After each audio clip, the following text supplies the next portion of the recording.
So what you would also be able to use this, aside from being a tripod stand, you'd also be able to use it on an archaeological dig, let's say, where you could put some bones or some coins on top of it.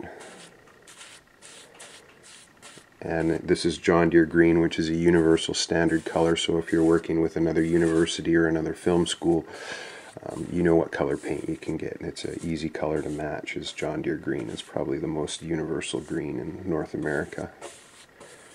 And we'll be given some demonstrations. So you'd be able to set this paintbrush on here, and you'd be able to change the background color, alter it the way you see fit.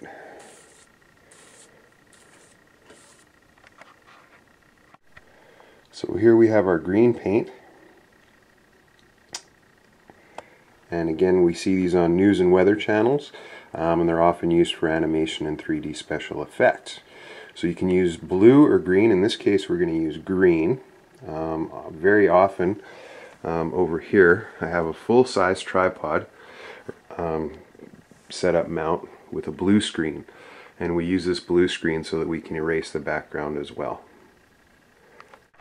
Okay, what we have here is about a $2 item that you can pick up at the dollar store, and they're splash guards that you put behind your oven to keep your oven clean. So what these are going to do, we're going to use our John Deere paint. They're going to make our back walls for our light box.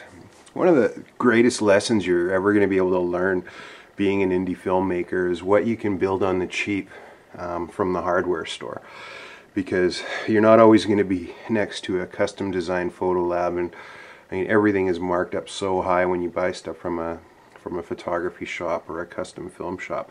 So this is just some cheap aluminum, and these are going to be our back walls after we paint them John Deere green, and they'll get hooked up to our green box over here, which we're going to give a second coat of paint after we sand it. And I scored this with sandpaper for painting.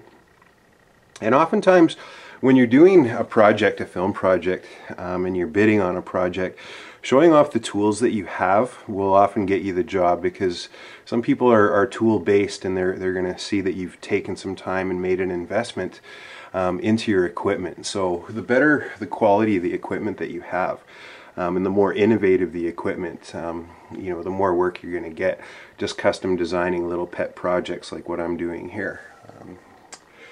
It often gets me work because I know how to build cool things to solve problems, you know, hanging off of cliffs or going down waterways and stuff like that. I always have that thought out ahead of time. So we'll just paint this, and then we'll show you how it looks. Yeah, again, so innovating your tools. This little aluminum panel, this thing was like $1 at the dollar store. It's got hinges, it's light, it's aluminum.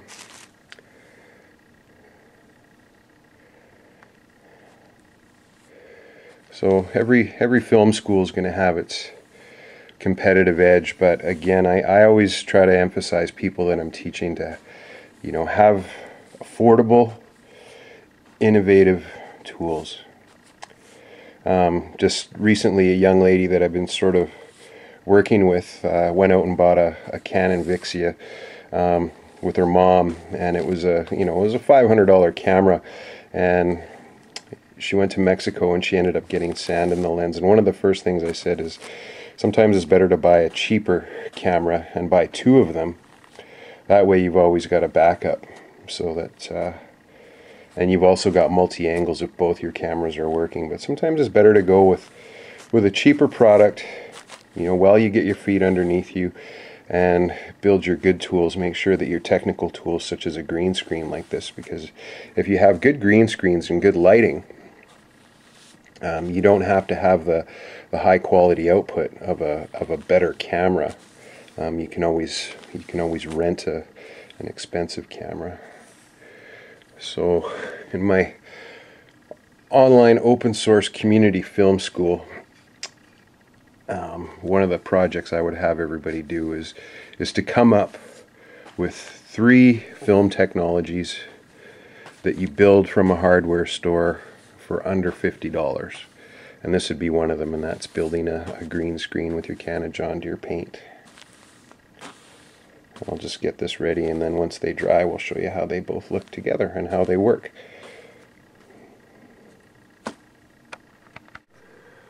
So here's our finished background,